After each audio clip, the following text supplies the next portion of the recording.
pasan ya.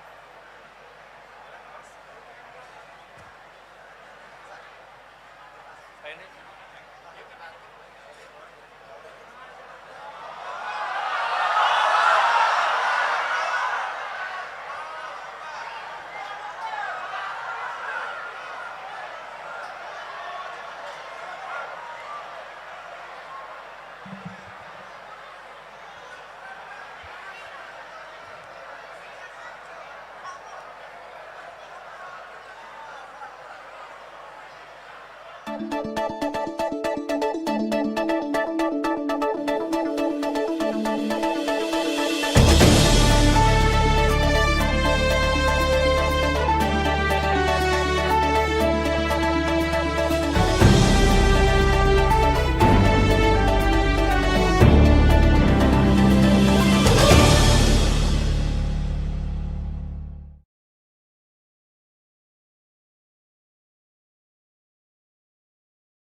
bersama sambutan Bupati Lombok Timur disampaikan oleh Asisten Administrasi Umum Sekretaris Daerah Kabupaten Lombok Timur kepada Bapak Dr. Haji Hasbi Santoso MKes. Kami silakan.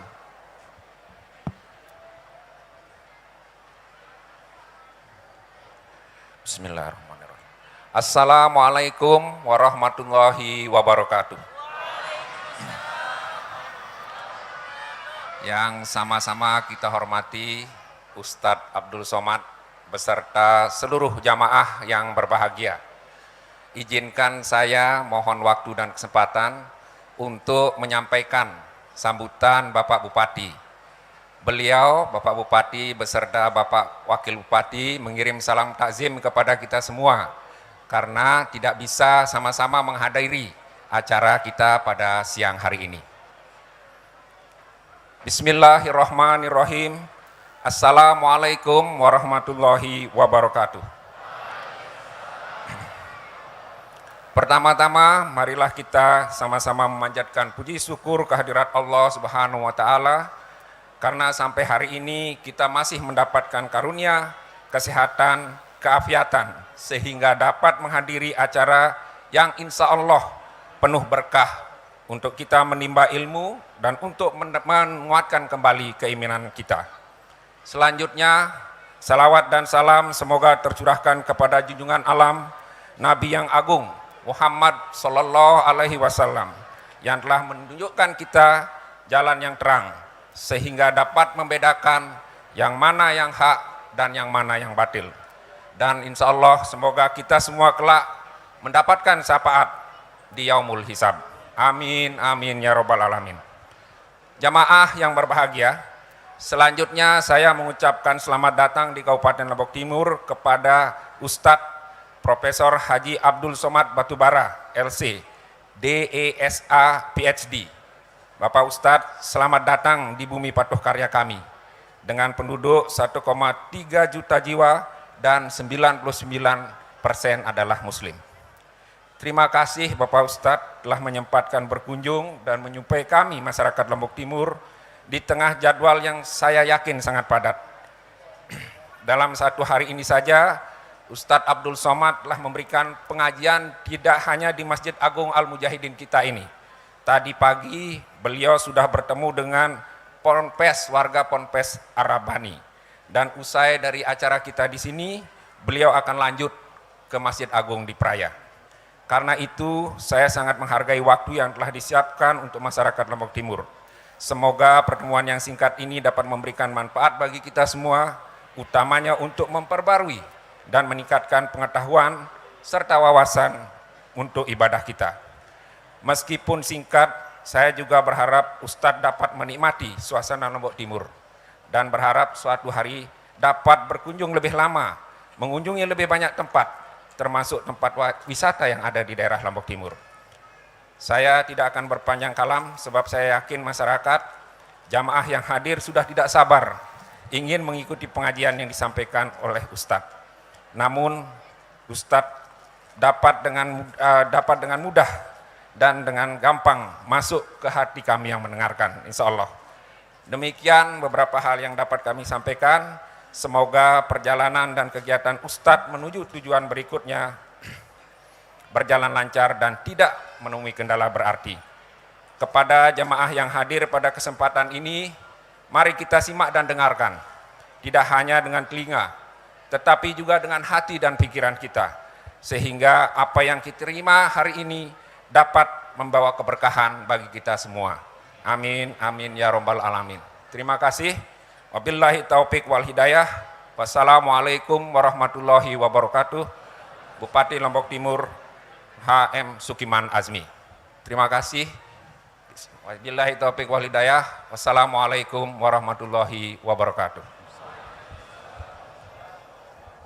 Selanjutnya hadirin, mari kita dengarkan dengan seksama tausiah atau pengajian disampaikan oleh Bapak Profesor Dr. Kiai Haji Muhammad Abdul Somad LC PhD, dan pada saatnya nanti mohon sekaligus untuk memimpin doa. Kami silakan.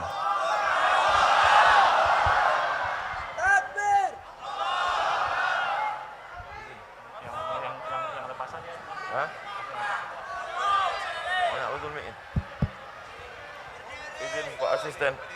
Bismillah.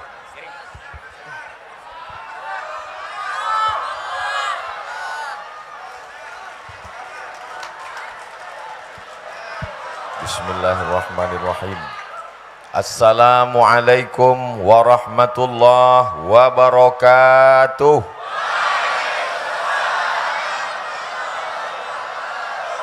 Apa kabar semua jamaah?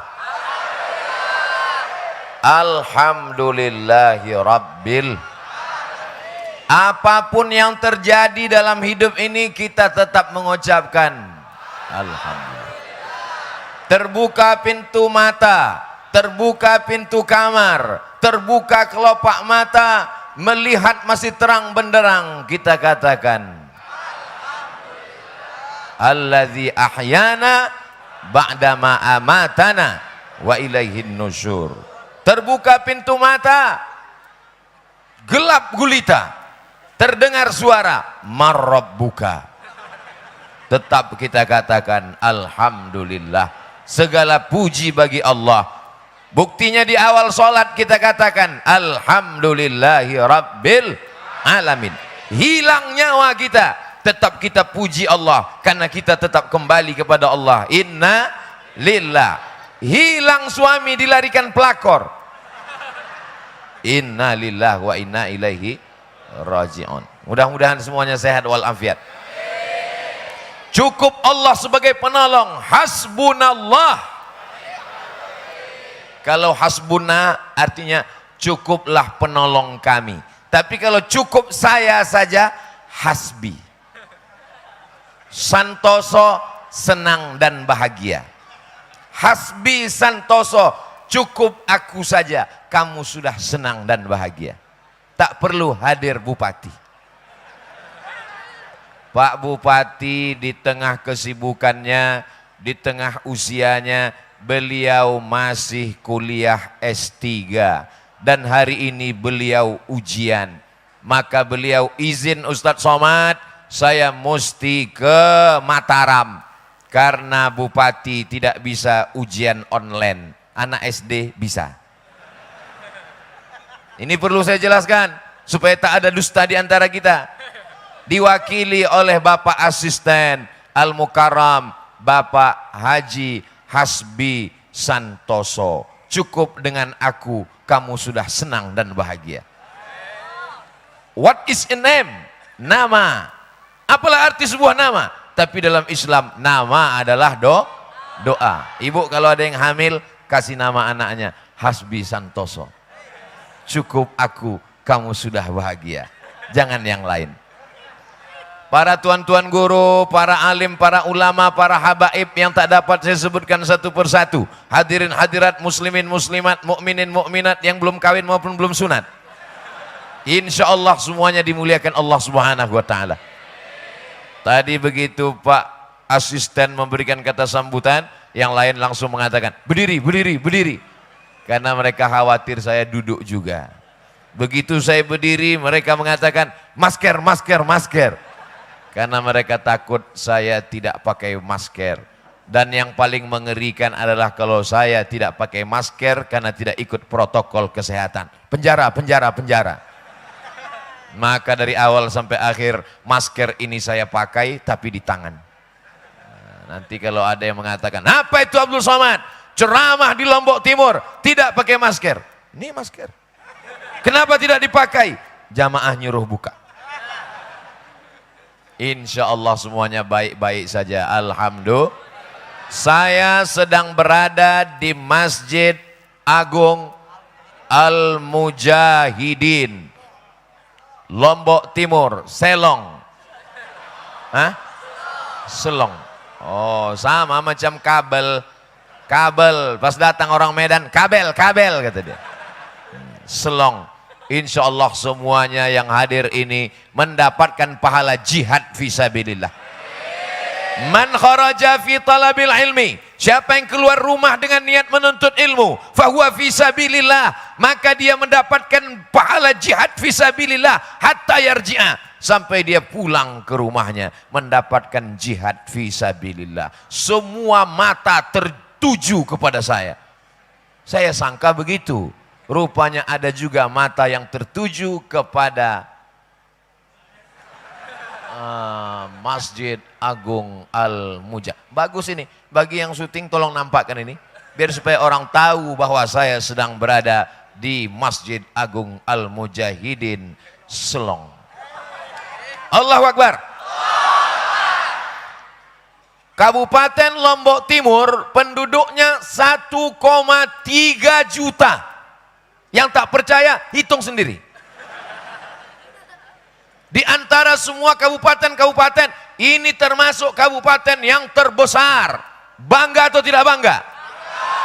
Tapi ingat, kalau besar, dia bisa mudah berpecah belah. Percikan-percikan api perpecahan seperti lalang kering. Begitu ada percikan api, dia bisa menjadi terbakar. Maka kehadiran Abdul Somad mudah-mudahan tidak memperpecah belah jamaah. A'udzubillahi minasyaitonir rajim. Wa'tasimu, berpegang teguhlah kamu bihablillah, dengan tali Allah. Yang dimaksud dengan tali Allah adalah Islam. La ilaha Muhammadur wala tafarraqu, janganlah kamu berpecah belah. Nanti akan ada sekelompok orang yang membawakan dakwah pengajian, tapi isinya adalah pecah belah. Dari ujung rambut sampai ke ujung kaki, pecah belah isinya. Betul? Kata siapa? Dari mulai ujung kaki, ma asfalal ka'baini finnar, yang di bawah mata kaki maka tempatnya api neraka. Dari mulai ujung kaki sudah membawa perpecahan. Semua yang di bawah mata kaki neraka. Dulu kalau ketemu sama orang yang dilihat matanya, yang dilihat wajahnya, nanti masyarakat Lombok Timur mulai yang dilihat adalah mata kakinya. Kalau mata kakinya tertutup, masuk neraka. Abdul Somad penghuni neraka karena mata kakinya tertutup. Yang dipakai hanya satu hadis saja, ma asfalal ka'baini finnar. Siapa yang pakai celana panjang tertutup mata kaki, siapa yang pakai kain sarung tertutup mata kaki, siapa yang pakai jubah tertutup mata kaki, maka masuk neraka. Mudah-mudahan aliran itu belum sampai ke Lombok Timur. Di tempat saya sudah sampai. Malam-malam saya ditelepon sama kawan saya, sama-sama kuliah, sama-sama di IAIN tahun 1996. Assalamualaikum. Waalaikumsalam. Betul ini Ustaz Abdul Somad? Tidak salah lagi. Ada apa, Beb? Bantu. Apa masalahnya saudaraku? Keponakan saya sedang kelahi dengan bapaknya. Bapaknya siapa? Ya saudara saya. Kan keponakan saya. Apa sebabnya? Karena dia pulang ke rumah, habis ikut pengajian, semua celananya dia gunting. Akhirnya bapaknya marah, kenapa kau gunting celanamu? Lalu kata anaknya, ma asfalal ka'baini finnar. Semua yang di bawah mata kaki masuk neraka. Tapi celana itu aku yang beli, uangnya uang aku. Kamu kan aku kasih belanja, kamu anakku. Bapak pun kalau pakai mata kaki tertutup masuk neraka. Jadi gimana solusinya Ustaz Somad? Lalu saya katakan, ini masalah sudah besar. Daripada terjadi pertumpahan darah, maka keponakanmu kamu tarik, bawa ke rumahmu. Jangan sampai mereka satu rumah, karena nanti si bapak merasa anaknya melawan, anak durhaka. Masa kaki celanaku mau kau atur juga? Si anak lagi semangatnya mengaji, menurut dia mau masuk surga adalah dengan cara memotong kaki celana bapaknya. Bawa anaknya, pisahkan dengan bapaknya. Ini tidak bisa diceramahi karena semuanya sedang emosi. Jadi gimana? Insya Allah tenang. Kalau ada masalah, telepon saya. Alhamdulillah sudah 3 tahun nggak nelpon lagi. Berarti tak ada masalah. Karena biasanya orang nelpon saya kalau ada masalah. 911 emergency. Saudaraku yang dimuliakan Allah Subhanahu wa taala, masalah kaki celana ini bukan masalah baru. Ini masalah sudah lama. Ada hadis lain yang menjelaskannya. Yang masuk neraka itu yang mana? Man jarra thawbahu khuyala. Orang yang memanjangkan jubah, memanjangkan kain, memanjangkan kaki celana. Kalau diseret karena khuyala. Khuyala artinya angkuh dan sombong. Tapi kalau kaki celananya panjang, menutup mata kaki, tidak angkuh dan sombong, tidak apa-apa. Dijelaskan oleh hadis lain. Abu Hurairah, jubahnya menutup mata kaki. Bagaimana dengan aku ya Rasulullah? Kata Abu Bakar Siddiq. Abu Bakar Siddiq memakai jubah, menutup mata kaki. Bagaimana dengan aku ya Rasulullah? Kata Abu Bakar Siddiq. Apa jawab Nabi?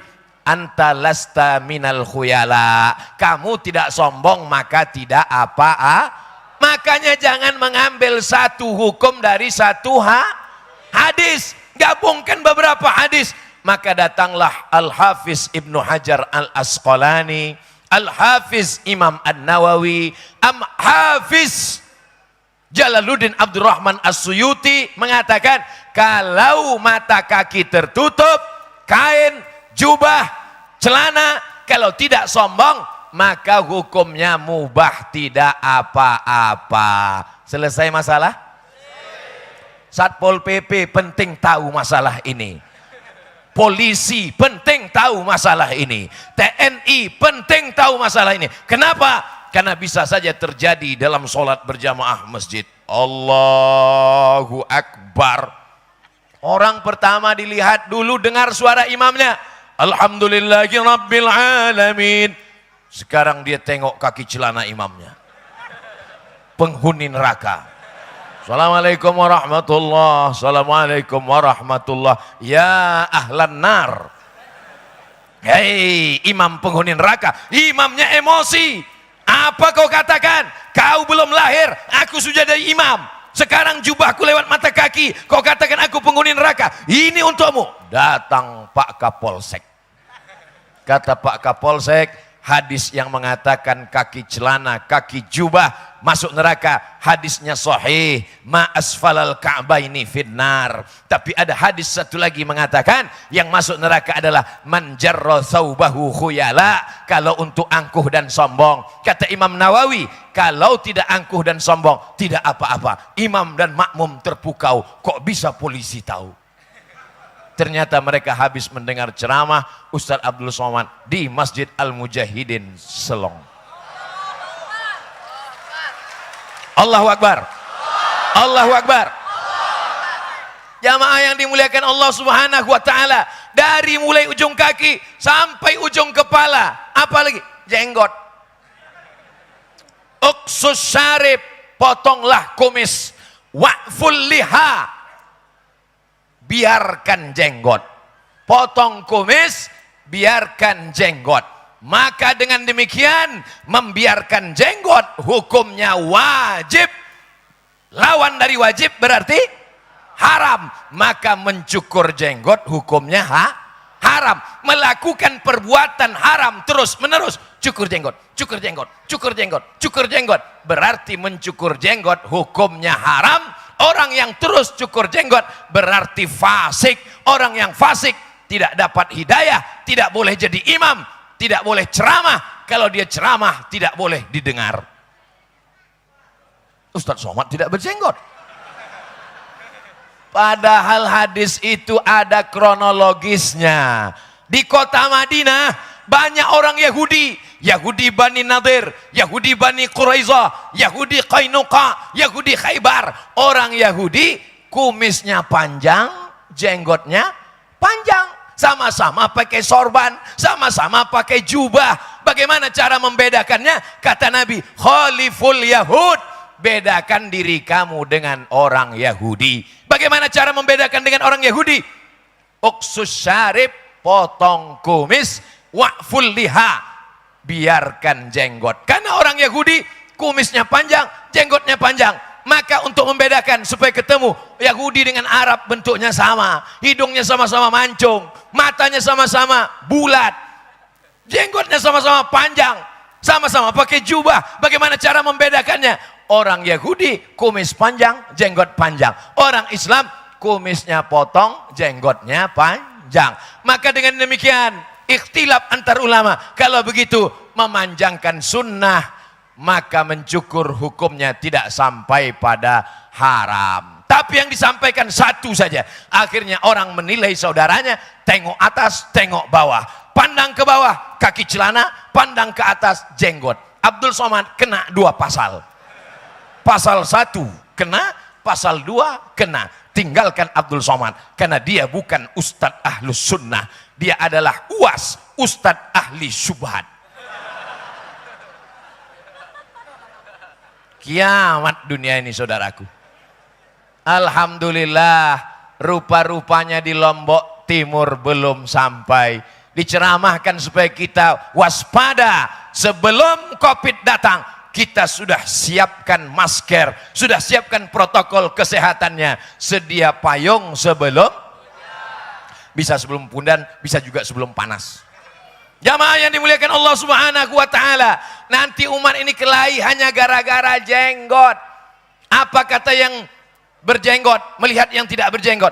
Kamu tidak berjenggot seperti, maaf cakap.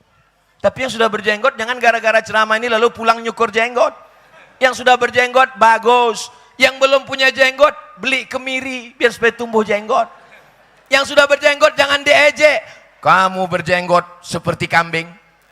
Kata kambing, kamu anjing. Akhirnya kelahi anjing sama kambing. Yang ketawa, insya Allah semuanya baik-baik saja. Masih banyak beban yang perlu kita pikirkan. Yang kita pikirkan apa?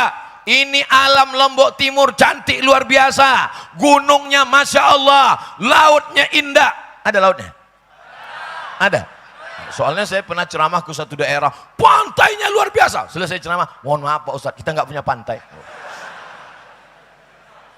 Alamnya terkembang, alamnya indah, turis-turis berdatangan. Yang perlu kita antisipasi adalah jangan sampai anak-anak muda kita murtad.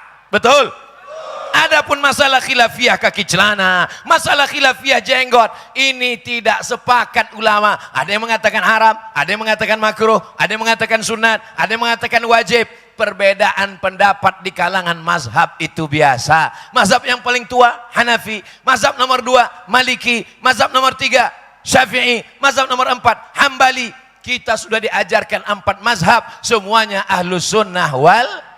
Tapi ada yang ulama sepakat bahwa orang yang murtad meninggalkan Islam maka kafir, neraka jahanam tempatnya. Mudah-mudahan anak-anak kita semuanya selalu dalam la ilaha illallah Muhammadun Rasulullah. Ternyata kalau pakai baju baru ini panas ya.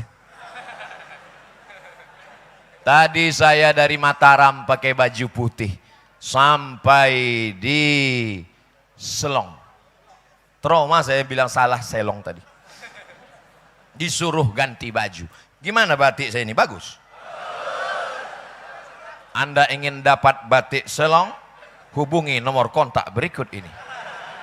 Jadi kalau ada bapak ibu yang punya perusahaan, usaha UMKM, usaha menengah kecil mandiri, masyarakat punya usaha, tinggal potong video saya tadi, nanti di share di Instagram, di Facebook. Isikan nomor handphonenya. Nah, masalah berapa royalti nanti kita bicarakan. Umat Islam mesti kaya, betul? Tidak ada khilafiyah tentang masalah ini. Siapa yang bisa bangun masjid sebesar ini kalau bukan Pemda? Betul, masjid Pemda. Siapa yang mewakafkan tanahnya? Umat Islam jangan mati sebelum bangun masjid. Setuju? Man bana masjidan. Siapa yang bangun masjid? Banallah mislahu baitan fil jannah, dibangunkan Allah untuknya satu tempat di surga. Kamu usahanya apa sekarang? Saya buat batik Pak Ustadz. Alhamdulillah maju batiknya. Ya kira-kira 3 kontainer lah ekspor ke Jepang. Majunya gara-gara apa? Gara-gara video Ustadz kemarin. Loh, kamu dapatkan videonya di mana? Kamu bawa kamera? Enggak. Terus saya ambil dari channel Ustadz Abdul Somad Official, subscribe, like, share, and comment. Allahu Akbar. Ada masalah-masalah yang kita perlu berlapang dada menerima perbedaan. Masuk waktu sholat. Innallaha wa malaikatahu yusalluna 'alan nabi. Ya ayyuhalladzina amanu sallu alaihi wa sallimu taslima. Allahu akbar, Allahu akbar. Anak muda semangat azan di masjid, membaca innallaha wa malaikatahu. Tiba-tiba dipanggil sama Pak RT. Sini. Membaca innallaha wa malaikatahu sebelum azan adalah bid'ah, wa kullu bid'atin dhalalah, wa kullu dhalalatin finnar. Anak mudanya down. Padahal dia baru itulah azan pertama kali dan pagi tadi masih mabuk. 10 tahun aku mabuk sakau, tidak ada orang melarangku. Hari ini aku taubat azan. Disitulah dikatakan perbuatanku bid'ah. Kalau begitu bagus aku mabuk lagi gitu. Dari mana cerita orang melarang innallaha wa malaikatahu? Ada seorang yang buta, mohon maaf, tunanetra, tak bisa melihat. Muazin, setiap dia azan, innallaha wa malaikatahu yusalluna 'alan nabi. Ya ayyuhalladzina amanu sallu alaihi wa sallimu taslima. Allahu akbar, Allahu akbar. Diperingatkan dia, hei muazin buta, kalau azan, azan aja, jangan pakai innallaha wa malaikatahu. Besok dia azan lagi, innallaha wa malaikatahu. Akhirnya suatu hari pas dia mau azan, dipancung kepalanya. Begitulah kalau dia punya kekuasaan. Siapa saja yang tidak mau dilarang karena dianggap melakukan perbuatan bid'ah, pancung kepalanya, halal darahnya karena dia fasik.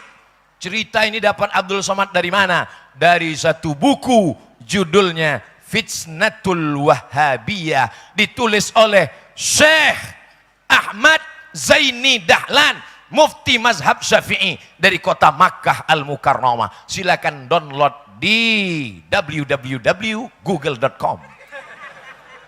Cari gambarnya. Syekh Ahmad, saya ajarkan gimana cara menulis.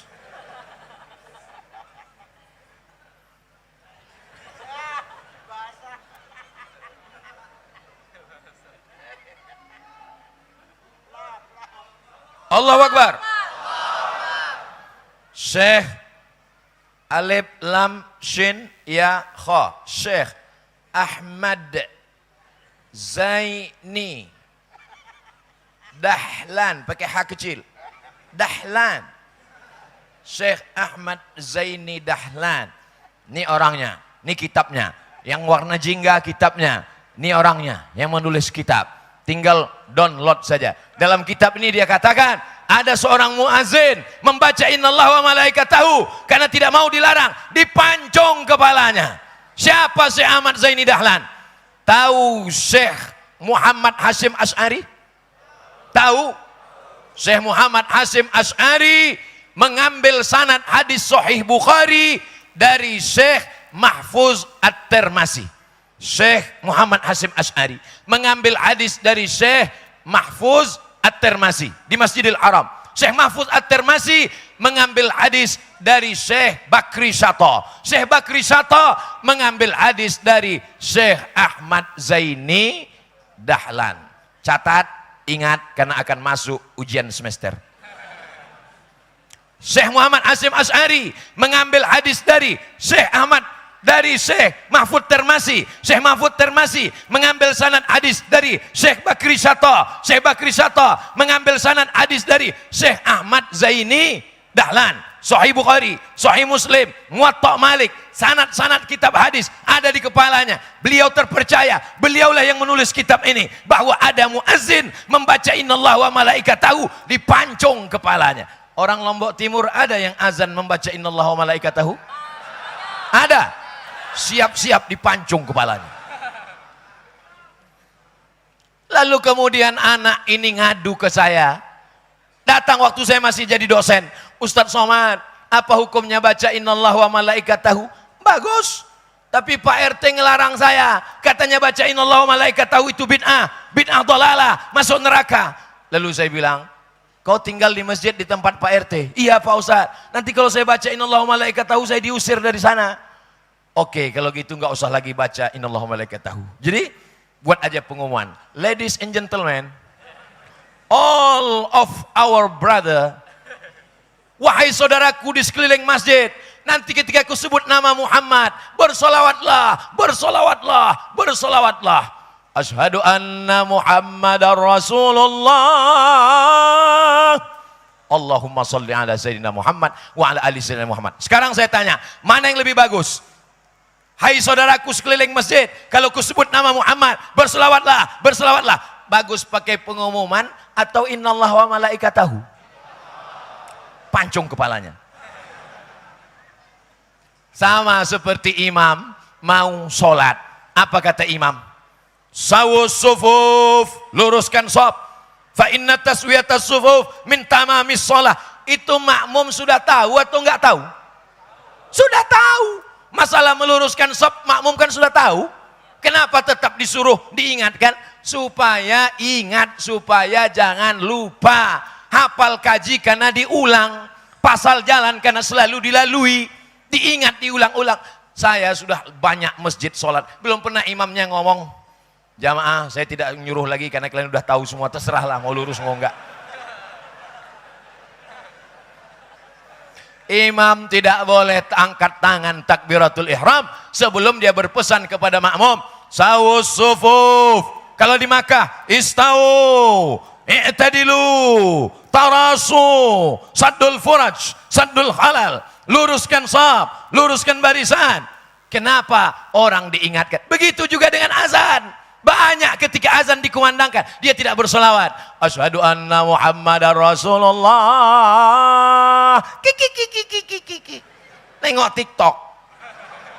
Asyhadu anna Muhammadar Rasulullah. Kelepak bala 6. Diingatkan dia sebelum azan. Innallaha wa malaikatahu yusalluna 'alan nabi. Ya ayyuhalladzina amanu sallu alaihi wa sallimu taslima. Sebelum azan sudah muncul khilafiyah. Setelah azan pun begitu juga. Allahumma rabba hadhihi ad-da'wati at-tammati was-salatil qa'imah ati sayyidana Muhammadan al-wasilata wal fadila wasyarafa wad darajatal 'aliyata ar-rafi'ah wab'athu Allahumma maqaman mahmudan alladhi wa'adta innaka la tukhliful mi'ad. Kalau doa-doa aja jangan angkat-angkat tangan. Mengangkat tangan Allahumma rabba hadhihi ad-da'wati tammah bid'ah wa kullu bid'atin dhalalah wa kullu dhalalatin finnar. Orangnya baru taubat pagi tadi. Selama ini aku angkat tangan minum khamar, kalian diam. Sekarang aku angkat tangan berdoa kepada Allah, kalian marah. Ini intinya. Akhirnya umat ini hancur lebur kacau balau. Sementara kita di masjid, pintunya boleh banyak, lantainya boleh banyak, tapi kiblatnya tetap satu. La ilaha Muhammadun.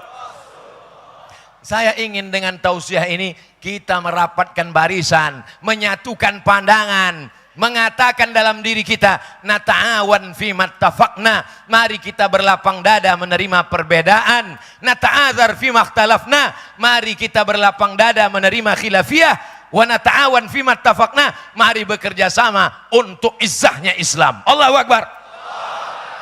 La tanaza'u, jangan kelahi, fatabshalu, kamu akan gagal, wa tazhaba rihukum, kamu akan kehilangan semangat. Masalah ngangkat tangan waktu berdoa. Innallaha hayyun karimun. Allah maha mulia. Allah maha dermawan. Yastahyi. Allah malu melihat seorang hamba mengangkat tangannya. Kemudian ayyaruddahuma sifran. Kembali tangannya dalam keadaan kosong. Allahumma rabb hadhihi ad-da'wati tammah was-salatil qa'imah ati sayyidina Muhammadanil wasilata wal fadilah wasyarafa wad darajatal 'aliyatar rafi'ah wa ba'athu Allahumma maqaman mahmudanil ladzi wa'adta. Bagi yang hafal, bagi yang enggak hafal baru tobat, gerak-gerakkan aja mulut. Innaka la tukhliful mi'ad, mengusapkan tangan ke wajah. Kalau doa-doa aja jangan usapkan tangan ke wajah. Hadis mengusapkan ke wajah itu adalah hadisnya dhaif. Hadis dhaif tak bisa dijadikan sebagai amal. Susah betul beramal ini.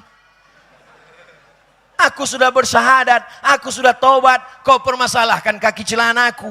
Aku sudah bertobat, aku sudah ke masjid, kau permasalahkan jenggotku. Jenggotku sudah kubuat panjang, kaki celanaku sudah kugunting, kau permasalahkan lagi innallaha wa malaikatahu. Hidup ini menjadi masalah. Padahal aku ke masjid mau menghilangkan masalah. Sampai di masjid aku menjadi sumber masalah. Apa sih mau lo? Hadis tentang mengusap wajah. Maka hadisnya ada dalam kitab Bulughul Maram. Min Adillatil Ahkam. Ditulis oleh Al-Hafiz Ibnu Hajar Al-Asqalani. Memang betul hadisnya dhaif. Hadis mengusap wajah diriwayatkan Imam Tirmidzi, hadisnya dhaif, tapi karena jalurnya banyak maka derajatnya naik menjadi hadisun hasan. Yang mengatakan hadis mengusap wajah habis berdoa hadis hasan bukan Abdul Somad, apalagi Pak Hasan. Yang mengucapkannya adalah Imam Al-Hafiz. Kalau disebut Hafiz, hafal hadis 300.000 hadis. Ibnu Hajar Al-Asqalani. Ada Imam Al-Hafiz Ibnu Hajar Al-Asqalani dalam Bulughul Maram min Adillatil Ahkam mengatakan hadis selesai doa mengusap wajah hadisnya hasan karena jalurnya banyak. Lalu ada orang yang hafal hadis cuma 3, itu pun kalau laptopnya hidup. Dia katakan hadis mengusap wajah dhaif, tidak bisa dipakai. Sekarang saya tanya, masyarakat Selong mau pakai yang Ibnu Hajar Al-Asqalani 300.000 hadis atau yang hadis 3 laptop hidup? Kalau saya tidak mau ngajak Bapak Ibu ikut saya pakai Imam Ibnu Hajar Al-Asqalani. Saya lebih yakin ilmu dia, maka saya selesai berdoa, saya baca innaka la tukhliful mi'ad. Kenapa mengusap wajah? Karena ketika kita mengangkat tangan maka turun rahmat dan barokah. Rahmat barokah itu kita usapkan ke wajah. Banyak orang bertanya, Ustadz pakai apa kok glowing katanya. Ustadz pakai jus kacang kedelai ya? Enggak. Tapi jangan kita terlalu sombong mengatakan ini bekas air wudhu. Oh jadi kau sangka aku tayamum selama ini? Rahmat dan barokah ketika kita angkat tangan. Tapi jangan memahaminya secara tekstual. Nanti kalau dianggap orang, rahmat turun ke tangan kita. Lalu kemudian yang satu mengangkat tangannya. Yang satu mengatakan, saya tidak mau tangannya terpisah jauh. Saya angkat dekat. Karena kalau terpisah nanti keluar dari tengah. Oh kalau begitu bagus kau bawa ember. Cara berdoa yang pertama, telapak tangannya menghadap ke langit. Cara berdoa yang kedua, telapak tangannya menghadap ke wajah. Cara berdoa yang ketiga, ketika tentang tolak bala, telapak tangannya menghadap ke depan. Allahumma dafa'annal ghala wal waba wal fahsya wal riba wal zina wal munkar. Begitu kata Imam An-Nawawi dalam kitab Al-Adhkar. Imam Nawawi meninggal tahun 676. 400 tahun setelah Imam Syafi'i, beliaulah yang merevisi mazhab Syafi'i karena 400 tahun banyak sekali qala yaqulu qala qila fulan, maka direvisi Imam Nawawi, imam besar dalam mazhab Syafi'i. Telapak tangan ke atas, ke hadap wajah atau ke depan. Saya selalu yang ke wajah Pak Ustadz, baik. Saya berdoanya ke atas Pak Ustadz, baik. Nabi kalau berdoa tangannya ke atas, naik Nabi ke atas mimbar. Ini masjid apa musola? Masjid, mimbarnya mana? Ini mimbar. Masya Allah, tabarakallah. Nabi kalau sholat, naik dia ke atas mimbar, lengan jubah Nabi panjang, besar, lebar. Maka ketika tangannya diangkat, turun lengan bajunya. Sahabat yang di bawah mengatakan, kami melihat tangan Nabi terangkat, sampai terlihat bayadhu ibtaihi, nampak putih ketiak Nabi. Nabi ketika mengangkat tangannya, jubahnya turun, nampak putih ketiak Nabi. Itu hebatnya Nabi. Bukan cuma wajahnya yang putih, ketiaknya pun putih. Orang kita wajah putih, ketiak hitam. Bisa dilihat di iklan televisi. Anak gadis sedang menyetop mobil di jalan tol, ketiak hitam. Habis tabrakan-tabrakan orang gara-gara melihat ketiak hitam. Apa makna hadis ini? Nabi mengangkat tangan ke atas saat berdoa. Allahumma hdina fiman hadait, wa afina fiman afait, wa tawallana fiman tawallait. Aghithna, aghithna, aghithna. Turunkan hujan saat istisqa. Mengangkat tangan. Sekarang ada pula orang berdoa mengangkat tangan. Tangannya diletak di atas paha aja. Orang yang berdoa malas-malasan, itu sama artinya dengan terserahlah Allah mau kasih enggak pun enggak apa-apa. Kalau kita berdoa kita serius kepada Allah, istajib doa'ana, kabulkan doa kami ya Allah. Nanti selesai acara kita akan berdoa bersama insya-Allah. Ibu-ibu jangan berkecil hati karena ibu lebih tinggi, insya Allah doanya lebih makbul. Hebatnya masyarakat Lombok Timur, Selong. Sudah betul penyebutannya? Selong. Hebatnya. Kenapa? Karena masjidnya bertingkat. Jangan-jangan di atas masih ada yang dengar lagi? Ada satu, ada dua. Ini naiknya ada tangganya. Masya Allah, tabarakallah. Yang paling uniknya masjid ini adalah tidak pakai pintu. Menunjukkan di Selong tidak ada maling, tak ada pencuri. Bagaimana mau menutup pintu selebar ini? Artinya terbuka, kipas anginnya banyak, lampunya bagus, luar biasa. Tapi yang paling penting bagi saya adalah ada jam dinding. Nah, ini penting, karena banyak ustadz nggak tahu dia kapan mau berhenti. Karena jamnya tidak ada. Masya Allah. Tapi saya pernah juga kena prank, pos ceramah, tengok nggak berubah-berubah. Rupanya baterainya habis. Ini jamnya bagus. Jadi penceramah itu banyak jamaah tidak tahu, akhirnya dia bingung, ini selesainya jam berapa. Tapi kalau jamaah Ustaz Abdul Somad sudah tahu, karena Ustaz Somad ceramah pasti 600 ml, ya, 60 menit. Kecuali di Masjid Mujahidin, karena botolnya kecil 300 ml. Tetap 600 ml. Kita jaga persatuan. Masjidlah tempat orang bersatu. Kiblatnya berapa? Satu. Fawalli wajhaka syatral masjidil haram. Fawalli, hadapkanlah. Wajhaka? Wajah kata Tuan Guru. Fawalli, hadapkanlah. Wajhaka? Kalau di kampung kami, your face. Hadapkanlah wajah. Sekarang saya tanya. Tadi adikku mengatakan wajahmu. Antum kalau sholat wajahnya ngelihat tempat sujud atau ke depan? Tadi katanya ke arah Masjidil Haram. Kok melihat ke bawah? Mazhab Maliki, menurut mazhab Maliki, hadapkanlah wajahmu ke arah Masjidil Haram, maka wajah menghadap ke depan. Allahu Akbar. Tapi di selong tidak dipakai. Karena kalau di selong menghadap ke depan, semua mata akan tertuju kepada running text. Baca dia. Kabupaten, hadirilah tablik akbar Ustadz Abdul Somad. Mazhab Syafi'i, sholatnya menghadap kemana?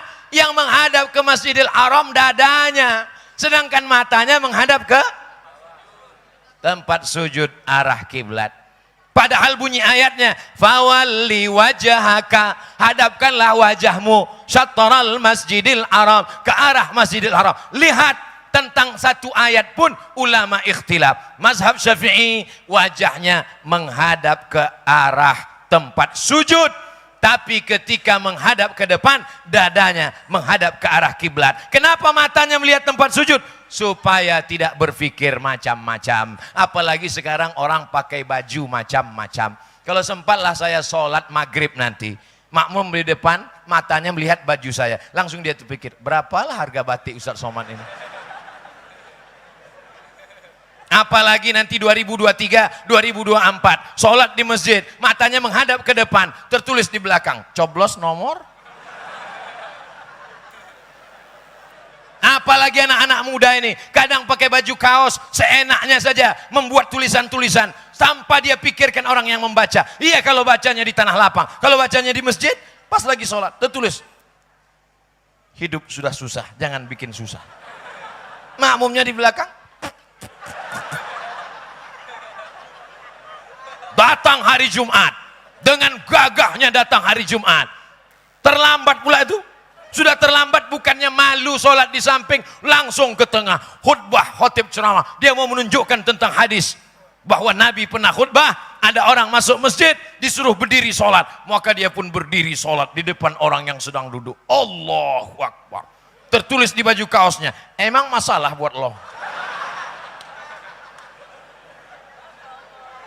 Jamaah yang dimuliakan Allah Subhanahu wa taala, kita sudah datang terlambat. Kita tahu bahwa hadis itu sahih, idza dakhala ahadukumul masjid fala yajlis hatta yusalli rak'ataini, bahwa Nabi pernah sedang khutbah hari Jumat, dia sedang khutbah, dia suruh orang itu berdiri, maka carilah tempat di samping sholat 2 rakaat, habis itu dengarkan khutbah. Ada pula orang ingin menunjukkan dirinya bahwa dia tahu hadis itu, akhirnya dia sholat, Allahu Akbar, sampai khotib selesai, barakallahu li wa lakum, dia belum juga selesai. Rakaat pertama Yasin.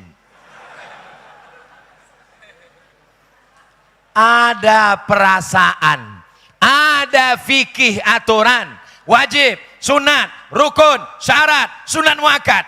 Tapi di sana juga ada akhlak, ada etika, ada moral, ada saatnya kita harga mati, tidak boleh ditawar. La ilaha Muhammadun Rasulullah.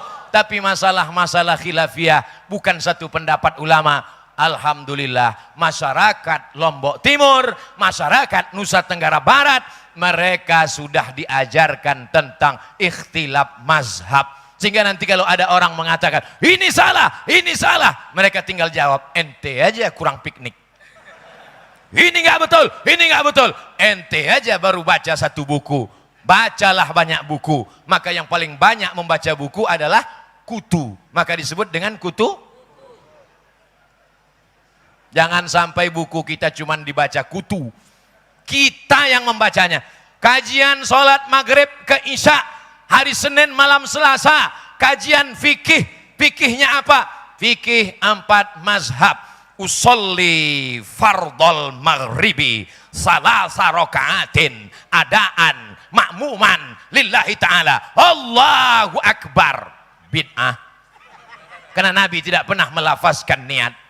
Padahal kalau dia mau baca sedikit saja, Nabi pernah melafazkan niat waktu kurban. Allahumma haza minka walaka. Aku baca namamu ya Allah, aku sembelih kurban dari engkau untuk engkau. Allahumma taqabbal min Muhammad wa ali Muhammad. Terimalah kurban Muhammad dan keluarga Muhammad. Nabi pernah melafazkan niat dalam ibadah lain. Ibadah yang mana? Dalam ibadah haji. Labbaik Allahumma hajja, labbaik Allahumma umrah. Nabi pernah menyebutkan. Sahabat pernah melafazkan niat. Nabi tidak marah saat haji. Apa kata sahabat? Labbaik Allahumma subrumah, labbaik Allahumma subrumah, labbaik Allahumma subrumah. Nabi tanya, subrumah itu siapa? Subrumah saudaraku ya Rasulullah. Kau menghajikan saudaramu? Iya. Kamu sudah haji? Belum. Hajikan dulu dirimu, baru hajikan subrumah. Begitu hebatnya Nabi. Begitu hebatnya orang zaman Nabi. Menghajikan saudaranya sampai lupa dia belum haji. Orang sekarang bolak-balik haji sampai lupa saudaranya tidak makan. Betul? Jangan ngaku. Quran yang kita baca sama enggak dengan Quran yang dibaca oleh Nabi dan sahabat Nabi? Sama. Hadis yang disampaikan Ustaz Abdul Somad sama enggak dengan hadis yang dibaca oleh Nabi dan sahabat Nabi? Sama. Bedanya adalah perasaan persaudaraan kita. Tapi alhamdulillah hari ini berbagai macam ormas datang. Nahdlatul Ulama ada, Nahdlatul Wathon ada, Muhammadiyah ada. Kita bersama dalam bingkai Ahlus Sunnah wal Jamaah. Ahlus Sunnah berdasarkan sunnah Rasulullah sallallahu alaihi wasallam. Baca fikih perbandingan mazhab. Alal madzahibil arba'ah. Al-fiqh alal madzahibil arba'ah. Menurut 4 mazhab. Paling tua Hanafi. Meninggal tahun 150. Nomor 2 Maliki. Meninggal tahun 179. Nomor 3 Syafi'i. Meninggal tahun 204. Nomor 4 Hambali. Meninggal tahun 241. Di Baghdad. Ustaz Somad bukan imam mazhab. Jangan ambil pendapat Hanafi, jangan ambil pendapat Maliki, jangan ambil pendapat Syafi'i, jangan ambil pendapat Hambali. Langsung saja ke Quran dan hadis Nabi. Berarti kau imam mazhab yang kelima. 2 kemungkinan. Imam Samudra atau Imam S. Arifin. Kita langsung kembali ke Quran. Kita punya mata. Imam Syafi'i makan, kita pun makan. Imam Syafi'i minum, kita pun minum. Imam Syafi'i nikah, kita pun nikah. Imam Syafi'i hidup, kita pun hidup. Maka kita sama dengan Imam Syafi'i. Bodoh. Imam Syafi'i pulang dari masjid, telinganya dia sumbat, dia tutup. Pulang ke rumah. Sampai di rumah ditanya sama keluarganya, kenapa kau tutup telingamu Imam Syafi'i? Karena aku tidak ingin semua yang aku dengar dari masjid sampai ke pasar, sampai ke jalan. Aku ingat semua. Kita, ceramah Abdul Somad dari jam 2.15 sampai ke jam 3.45 menit, dijamin 100% jamaah tak ada yang ingat. Kenapa Ustadz berani menjamin? Karena saya yang ceramah pun gak ingat apa yang saya sampaikan.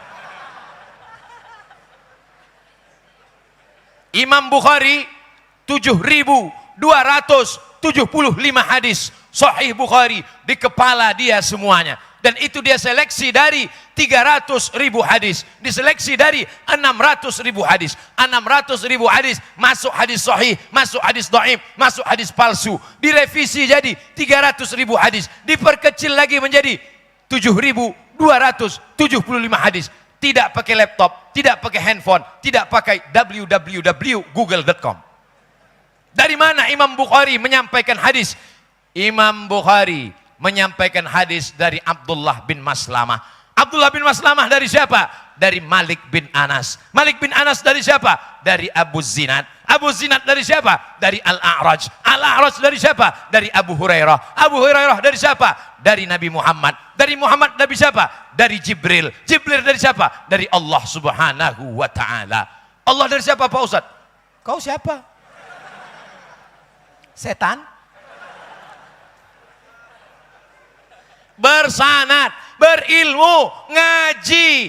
Man la syaikhalahu fasyaitanu syaikhuhu. Siapa yang tidak berguru, maka setanlah gurunya. Kau dapat hadis ini dari mana? Langsung ke Nabi. Memang kau jumpa dengan Nabi? Tidak. Sanadmu ke Nabi siapa? Qala YouTube. Wa haddasani Google. Saudaraku yang dimuliakan Allah, masukkan anak ke pondok pesantren supaya dia jangan jadi orang yang kagetan. Kagetan jadi penyanyi dangdut, gak apa-apa, mudah-mudahan tobat sebelum mati. Tapi kagetan dengan agama, menyalahkan orang, mengatakan semua sesat, semua dhalalah, maka sesungguhnya kita nanti malu menghadap Allah Subhanahu wa ta'ala. Ikhtilaf, perbedaan mazhab, baca di fikih 4 mazhab. Kata Imam Al-Jazairi, apa kata beliau? Menurut mazhab Maliki, melafazkan niat itu laisa bimasru', tidak disyariatkan. Menurut mazhab Hambali, melafazkan niat usolli fardal maghribi salasa raka'atin adaan ma'muman bid'ah. Tapi belum titik, masih koma. Bahayanya ustadz tukang khitan jadi ustadz, semua disunatnya, kitab pun dipotongnya juga. Masih koma, ujungnya apa? Illa lidaf'il waswasah, kecuali untuk menolak waswasah. Habis dari kantor, wuduknya mau cepat-cepat, masbuk terlambat, langsung masuk Masjid Al-Mujahidin. Allahu Akbar. Ini sholat zuhur apa asar ya? Asar aja lah. Nggak bisa. Innamal a'malu bin niat. Letak niat itu dalam hati. Mahallun niyati al-qalbu al-asbah wan nazair. Imam As-Suyuti, tempatnya dalam hati, tidak bersuara, tidak berbunyi, tidak berhuruf. Lalu yang diungkapkan di mulut itu apa? Menguatkan hati. Salatnya apa? Maghrib, usolli fardal maghribi. Berapa rakaat? Salasa rakaatin. Ada apa qadha? Adaan. Jadi imam apa makmum? Makmuman lillahi ta'ala. Allahu Akbar, supaya hatinya jangan berkata-kata. Allahu Akbar. Maghrib apa isya? Allahu Akbar. Jadi imam apa jadi makmum? Allahu Akbar. Jamaah apa qasar? Allahu Akbar. Hatinya berkata-kata. Apalagi sholatnya habis ngeliat handphone. Bunyi apa tadi? Habis waktu. Allahu Akbar. Yang satu berdoa, Allahu Akbar kabira, walhamdulillahi katsira, wa subhanallahi bukratan wa asila. Yang satu lagi baca, Allahumma ba'id baini wa baina khotoyaya kama ba'adta bainal masyriqi wal maghrib. Masing-masing bangga dengan doanya. Yang Allahumma ba'id, dia perdengarkan ke sebelah, Allahumma ba'id baini wa baina khotoyaya. Yang Allahu Akbar kabirah mengatakan Allahu Akbar kabirah. Yang Allahumma ba'id mengatakan Nabi seumur hidup tidak pernah baca Allahu Akbar kabirah. Lalu kemudian yang Allahu Akbar kabirah mengatakan ketika Nabi sedang sholat, tiba-tiba Nabi mendengar makmum berkata Allahu Akbar kabirah walhamdulillahi katsira wa subhanallahi bukratan wa asila. Selesai sholat Nabi bertanya, siapa yang membaca doa tadi? Ana ya Rasulullah. Apa kata Nabi? Terbuka pintu-pintu langit karena doa yang kau baca. Hadis itu diriwayatkan oleh anak Umar bin Khattab, Abdullah bin Amr bin Umar bin Khattab. Maka sejak mendengar itu, Umar bin Khattab tidak pernah meninggalkan Allahu Akbar kabira. Allahu Akbar kabira, baik. Allahumma ba'id baini wa baina khotoyaya, baik. Yang tak baik, dua orang yang kelahi gara-gara iftitah. Preman yang baru tobat di tengah mendengar Allahumma ba'id, mendengar Allahu Akbar kabira, dia di tengah, aku belum hafal dua-duanya. Saudaraku yang dimuliakan Allah, padahal tentang iftitah banyak sekali. Allahu Akbar kabira, walhamdulillahi katsira, wa subhanallahi bukratan wa asila. Satu iftitah, tambah iftitah satu lagi. Wajjahtu wajhiya lilladzi fatara samawati wal arda hanifan musliman wa ma ana minal musyrikin. Inna salati wa nusuki wa mahyaya wa mamati lillahi rabbil alamin. La syarika lahu wa bidzalika umirtu wa ana minal muslimin. Itu yang ditulis dalam kitab-kitab Syafi'iyah. Dalam hadis yang lain, Allahumma ba'id baini wa baina khotoyaya kama ba'adta bainal masyriqi wal maghrib. Untuk lengkapnya, lihat buku 99 tanya jawab salat ditulis oleh Abdul Somad LCMA. Oh, ujung-ujungnya jual buku. Bukunya bisa di-download gratis, tinggal tulis saja dalam bentuk PDF. Mau dicetak, bagikan ke jamaah masjid gratis, boleh. Kami jual Pak Ustadz, jangan. Kalau kami bagikan kepada jamaah Pak Ustadz, bagus. Rencana saya mau bagi ke jamaah Pak Ustadz, terus di sampulnya ditulis, jangan lupa coblos nomor, jangan. Jamaah yang dimuliakan Allah Subhanahu wa taala. Dengan ngaji, hati menjadi lapang menerima perbedaan. Teruskan. Dengan ngaji, hati kita menjadi lapang melihat saudara kita berbeda karena mereka tetap saudara kita. Silakan. Tapi dengan ngaji kita menjadi mencaci maki, sumpah serapah, membid'ahkan, mengkafirkan, memfasikkan. Ingat, sibabul muslimi fusuqun wa qitaluhu kufrun. Mencaci maki saudaramu seiman bisa menyebabkan engkau menjadi fasik. Yudillu bihi katsira wa yahdi bihi katsira wa ma yudillu bihi illal fasiqin. Ada orang yang disesatkan Allah. Siapa? Orang yang fasik. Di antara penyebab fasik adalah orang yang selalu mencaci maki saudaranya. Jangan sampai habiskan energi kita untuk membenci saudara kita, yang satu masjid dengan kita, yang satu kampung dengan kita, yang satu akidah dengan kita. Sampai tak ada lagi energi untuk mencaci maki setan dan iblis. Sampai iblis heran. Lalu aku, kata iblis. Kau nggak benci sama aku, kata iblis. Lalu kita bersaudara selama ini, kata iblis. Semua ini adalah saudaraku. Ini semua saudara Abdul Somad. Kalau Abdul Somad meninggal, maukah Bapak Ibu jamaah Masjid Al-Mujahidin mengirimkan Al-Fatihah untuk Somad di Riau? Saya nggak mau Pak Ustadz. Kenapa? Karena Fatihah belum tentu sampai. Khilafiyah. Andai kau mengatakan Fatihah tidak sampai, kau tetap mendoakan Allahumma firlahu warhamhu wa'afihi. Kalau berdebat masalah, suatu masalah khilafiyah mengandalkan suara, maka yang menang Abdul Somad karena suara dia paling kuat. Kalau berdebat mengandalkan dalil, maka semua orang baca kitab, semua orang punya dalil.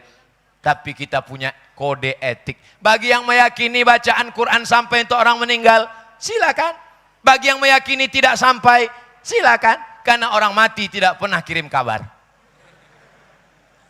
Nabi lewat di suatu makam, lalu Nabi ambil pelepah korma. Nabi ambil pelepah korma, Nabi tusukkan di makam. Nabi ambil pelepah korma, fasyaqahu nisfain, Nabi belah dua, Nabi tusukkan di makam. Sahabat heran, mahadza ya Rasulullah, ada apa ini ya Rasulullah? Kenapa kau tancapkan di makam?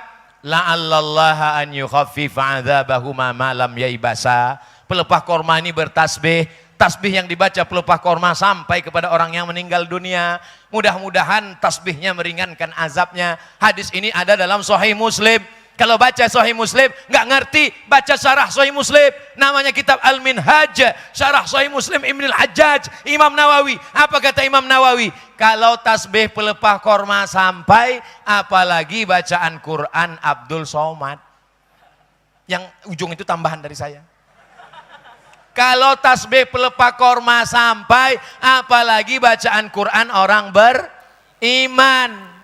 Ibnu Taimiyah dalam kitab Majmu' Fatawa, apa kata beliau? Bacaan Quran untuk orang meninggal dunia sampai. Imam Ibnu Taimiyah punya murid namanya Imam Ibnu Qayyim Al-Jauziyah. Nama kitabnya Ar-Ruh. Diterjemahkan ke bahasa Indonesia 3 huruf, R-O-H, roh. Apa kata beliau? Bacaan Quran untuk orang meninggal dunia sampai. Dia ambil riwayat dari anak Umar bin Khattab, namanya Abdullah bin Umar bin Khattab, berpesan, kalau aku meninggal dunia, bacakan di atas kuburku pangkal Al-Baqarah dan ujung Al-Baqarah. Alif Lam Mim. Dzalikal kitabu la raiba fihi hudal lil muttaqin alladzina yu'minuna bil ghaib wa yuqimuna shalah wa mimma razaqnahum yunfiqun walladzina yu'minuna bima unzila ilaika wa ma unzila min qablik wa bil akhirati hum yuqinun ulaika ala hudam min rabbihim wa ulaika humul muflihun. Ujung Al-Baqarah, lillahi ma fis samawati wa ma fil ard, sampai habis. Tapi nanti bacanya pas dikubur betul-betul sampai habis. Jangan ikut macam Abdul Somad tadi. Lillahi ma fis samawati wa ma fil ard, dan seterusnya. sampai bacaan Quran. Bagi yang tidak mau baca Quran, tetap doa. Karena hadis tentang membacakan doa untuk orang mati, doanya hadisnya sahih. Salulahut tasbit, doakan orang yang baru dikubur itu, fa innahul an yus'al, karena dia sekarang sedang disoal. Orang yang sudah mati jangan lagi ditalkinkan, karena talqin untuk orang mati tidak perlu. Padahal hadis talqin tentang orang meninggal dunia, hadisnya diriwayatkan sahabat Nabi Abu Umamah Al-Bahili, diperiksa oleh Imam Ibnu Hajar Al-Asqalani dalam kitab Talkhis Al-Habir, membaca talqin untuk orang sudah meninggal dunia, hadisnya adalah hadis sahih. Di Selong kalau orang meninggal dunia masih dibacakan talqin. Talqin terbagi dua, talqin sebelum mati, talqin setelah meninggal. Talqin sebelum meninggal tidak ada khilafiyah. Laqinu mautakum, talqinkan orang meninggal dunia waktu mau sakratul maut. La ilaha La ilaha illallah. Karena tidak pernah menyebut la ilaha illallah. Itulah mengapa kita selesai sholat mengajak jamaah, afdhalul dzikri fa'lam annahu la ilaha illallah, la ilaha illallah. Apa kata Syekh Abdul Wahab Asy-Sya'rani? Berzikir dari ujung rambut sampai ke ujung kaki bergetar sehingga jin-jin keluar setan. Makanya kalau kita meruqyah orang, ada orang kerasukan setan, baca ruqyahnya pelan apa kuat? Kuat. Allahu la ilaha illa huwal hayyul qayyum la ta'khudhuhu. Mana ada orang baca Allahu la ilaha illa huwal hayyul qayyum la ta'khudhuhu sinatun wala naum. Kata setan, ini serius apa enggak? Kata dia. Mana dalil ngusir setan dengan suara kuat? Mana dalil ngusir setan dengan suara kuat? Lihat ayat hadis tentang azan. Ketika azan dikumandangkan, Allahu Akbar, Allahu Akbar, Allahu Akbar, Allahu Akbar. Setan lari, wa alaiha duratun. Durat, kentut yang berbunyi. Fusa, kentut tak berbunyi tapi baunya luar biasa. Wa alaiha duratun. Ketika azan dikumandangkan, sampai setan lari terbirit-birit, terkentut-kentut. Itulah maka kita disuruh zikir kuat-kuat. Yang meyakini zikir kuat tak perlu menyindir kawan yang pelan, karena dia mungkin meyakini zikir pelan. Subhanallah, subhanallah. Jangan mentang-mentang meyakini kuat. Subhanallah, subhanallah. Kenapa mesti zikir kuat? Subhanallah, subhanallah, subhanallah, subhanallah. Li ta'limin nas, untuk mengajar makmum di belakang. Karena di makmum ada yang mu'allaf baru masuk Islam, ada yang sudah lama Islam tapi baru masuk masjid.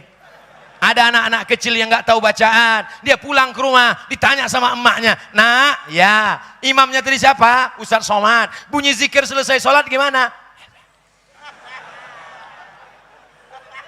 Subhanallah, subhanallah, alhamdulillah, alhamdulillah, Allahu akbar, Allahu akbar.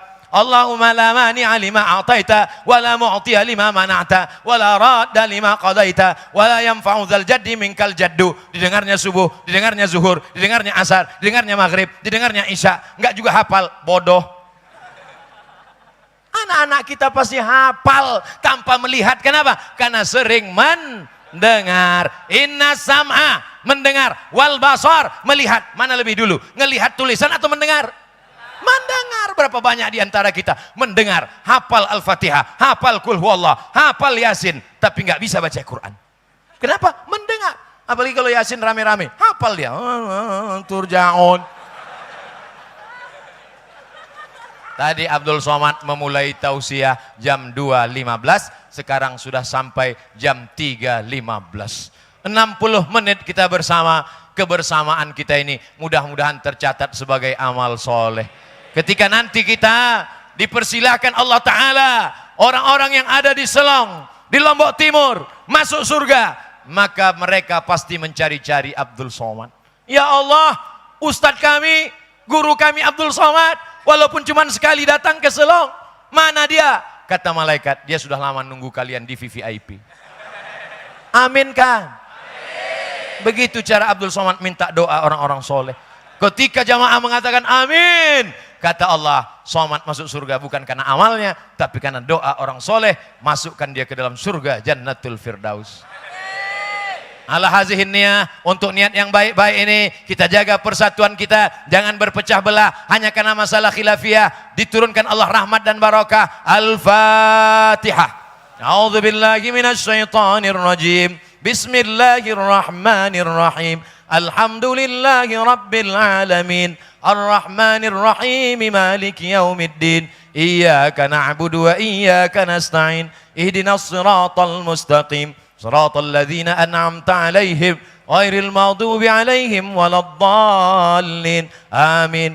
Allahumma inna nas'aluka salamatan fid din. Selamatkan kami, anak-anak kami dalam ahlus sunnah wal jamaah. Wa'afiatan fil jasad. Sehatkan badan kami, jauhkan dari covid, jauhkan dari semua penyakit ya Allah. Wa ziyadatan fil ilmi. Tambahkan ilmu kami supaya benar amal kami menurut Quran dan sunnah. Wa barakatan fil rizqi. Berkahi rezeki kami supaya kami dapat berwakaf, berzakat, berinfak dan bersedekah. Wa taubatan qablal maut. Berikan kami taubat sebelum mati. Wa rahmatan indal maut. Curahkan rahmat ketika mati. Wa maghfiratan ba'dal maut. Berikan ampunan sesudah mati. Allahumma hawwin alaina fi sakaratil maut. Ringankan kami waktu melewati sakaratul maut ya Allah. Wan najata minan nar. Selamatkan kami dari api neraka. Wal afwa indal hisab. Maafkan kami ketika segala amal kami dihisab. Rabbana hablana minas salihin. Jadikan anak kami anak-anak yang saleh dan salihah. Rabbana hablana min azwajina wa dzurriyyatina qurrata a'yun.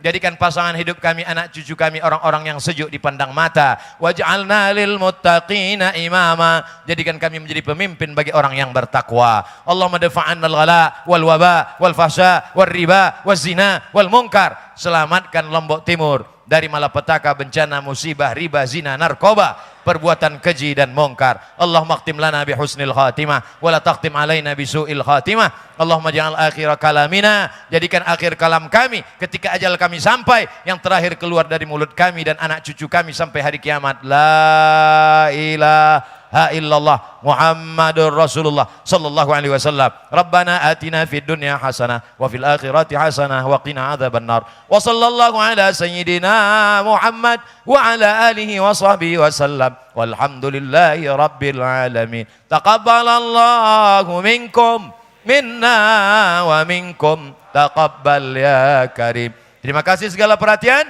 Mohon maaf segala kesilapan dan kekhilafan. Tunjukkan Islam agama yang tertib dan bersih. Buang sampah pada tempatnya. Salat berjamaah. Aqulu qauli hadza astaghfirullah li wa lakum. Wassalamualaikum warahmatullahi wabarakatuh.